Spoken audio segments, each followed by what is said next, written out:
नगीना सांसद चंद्रशेखर आजाद के खिलाफ पिछले कुछ दिनों से रोहिणी घावरी ने मोर्चा खोल रखा था। ये बात कहकर कि चंद्रशेखर ने उनके साथ जो रिश्ता रखा था उसमें उनको धोखे में रखा, अपनी शादी की बात छुपाई थी और इसके साथ साथ तमाम और ऐसी कुछ बातें थीं जो खुले तौर पर मैं कर भी नहीं सकता, वह आरोप भी वह लगाती नजर आई। ऐसे अपशब्दों का भी प्रयोग लगातार किया है उन्होंने। तो ऐसे विषय पर सवाल ये उठ रहा है कि आखिर रोहिणी घावरी की इंटेंशन क्या थी। लेकिन इन सब के बीच तो यहाँ तक मामला ठीक था, लग रहा था कानूनी मामला बनेगा, कोर्ट कचहरी की बात आएगी, पक्ष विपक्ष की बात आ जाएगी, ज्यादा से ज्यादा क्या होगा। लेकिन कल जो उनका पोस्ट सामने आया कि तेरे नाम का जहर खा लूंगी और मेरी लाश भी भारत मत वापस लाना, मोदी सरकार को लेकर कह रहे हैं कि कलंक है ऐसी सरकार पर। अब इन शब्दों पर गौर तो करना पड़ेगा, क्योंकि बात वो सीधा सरकार से करना चाह रहे हैं, सरकार से गुहार लगा रहे हैं, लेकिन उनकी कोई सुन नहीं रहा। इस बीच उन्होंने आत्महत्या की यहाँ पर धमकी दे दी। अब देखा जाए तो बीते कहीं ना कहीं दिन उनका ये कमेंट आया था, पोस्ट सामने आया था और 24 सितंबर को आया ये पोस्ट। आज हम 25 सितंबर को ये रिपोर्ट आप सबके सामने पेश कर रहे हैं। उनके साथ क्या हुआ, क्या उन्होंने ऐसा कदम उठा लिया, क्या ये उठाने वाली हैं, ऐसे तमाम सवालात सोशल मीडिया पर लोग पूछ रहे हैं। क्योंकि जो पोस्ट उन्होंने किया था उस पर 15 लाख से अधिक लोगों की प्रतिक्रिया हमने देखी, जिसकी वजह से ये पूरा मुद्दा गर्मा गया। सांसद चंद्रशेखर आजाद ने इस मामले पर कोई ना तो पोस्ट किया है ना तो बयान दिया है। बीती रात में ना तो कोई ऐसी हलचल देखने को मिली राजनीतिक रूप से। ज्यादातर राजनीतिक विश्लेषकों का कहना है कि ये मामला पारिवारिक नजर आ रहा है, क्योंकि रिश्ते में थी चंद्रशेखर के साथ रोहिणी घावरी और वो रिश्ता टूट गया, ऐसा आमतौर पर देखा जाता है। उसके बाद आरोप प्रत्यारोप लगते हैं, फैमिली कोर्ट तक मैटर जाता है, वहीं तक बात सीमित रहती है। लेकिन रोहिणी का कहना है कि उनकी एफआईआर दर्ज नहीं की गई। इसी मामले पर ज्यादा जानकारी लेते हैं, अमन सर हमारे साथ मौजूद हैं।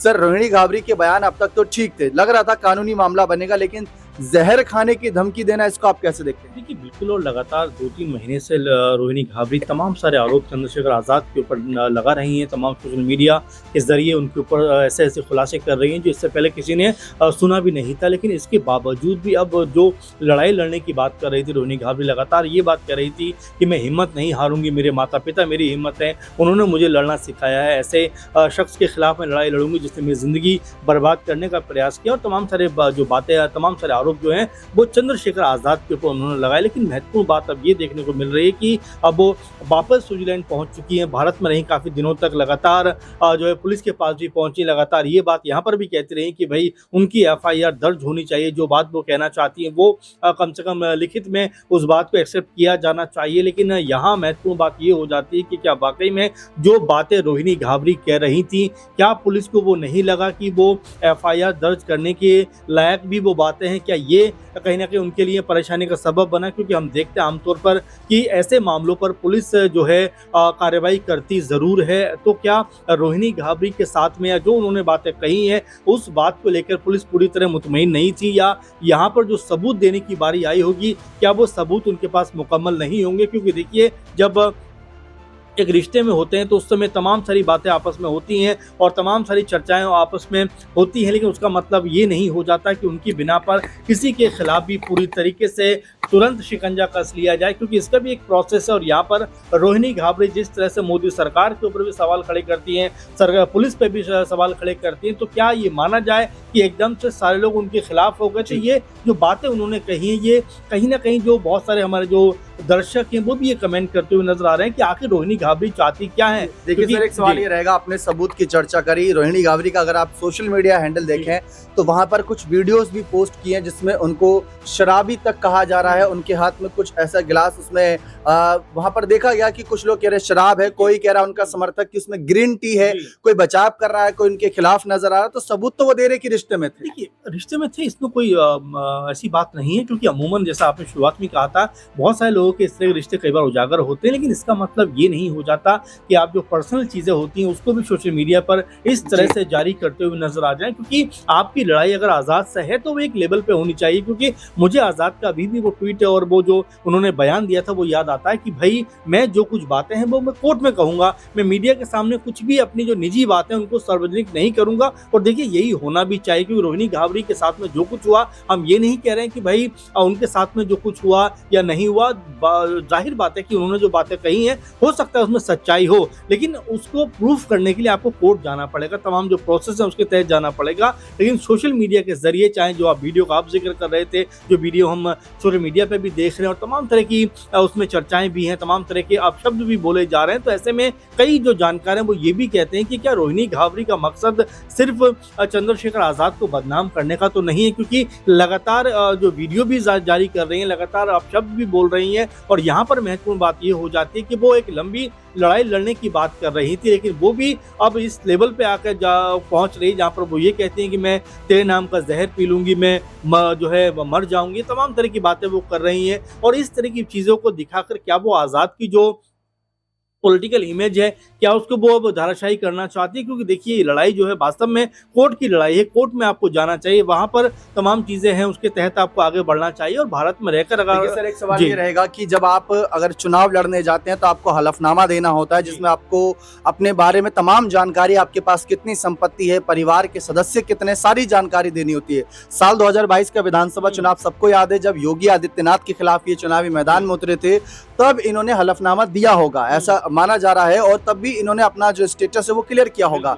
और रोहिणी घावरी इनके साथ तब भी रिश्ते में थी, ऐसा बताया गया, क्योंकि लोकसभा चुनाव के कुछ समय पहले ही इनके रिश्ते की खटास सामने आई थी। और लोगों ने ये भी सवाल उठाया कि जब आप रिश्ते में थी तो आप ऐसे वीडियो रिकॉर्ड क्यों करती थी, क्योंकि लोग ये कहना चाह रहे हैं कि क्या आपको तभी से भनक थी कि चंद्रशेखर ऐसा कुछ करेंगे या आप ऐसा कुछ करेंगे। देखिए दीपक, एक बात ये हो जाती है कि जब आप रिलेशन में होते हो तमाम चीजें सब होती हैं, लेकिन इसका मकसद या मतलब ये नहीं होना चाहिए कि आप इस तरह सोशल मीडिया के ऊपर जो चीजें हैं वो कर रही हैं तो उससे आपकी भी बदनामी हो रही है। ऐसा नहीं कि उसमें सिर्फ चंद्रशेखर आजाद ही पूरी तरीके से इन्वॉल्व है, आप भी उसमें इन्वॉल्व है। और जाहिर बात है कि जब आप किसी के साथ में रिलेशन में जाते हैं तो आंखें बंद करके आप नहीं जाते। आप देखिए पीएचडी हैं, वो डॉक्टर हैं, स्विट्जरलैंड में रहती हैं, विदेश में रहकर जो है तो अपनी पीएचडी कंप्लीट कर रही हैं, तमाम तरह के एनजीओ में भी काम कर रही हैं। उसके बावजूद भी अगर वो इस तरह की चीज की है तो कहीं ना कहीं वो भी इसकी जिम्मेदार हैं, ये बात उनको भी माननी पड़ेगी। लेकिन साथ में जो लड़ाई की बात वो कर रही है, देखिए वो लड़ाई लड़नी चाहिए। अगर उनके साथ में कोई ज्यादती हुई है, कुछ भी उनको ऐसा लगता है कि उनकी जो जिंदगी है वो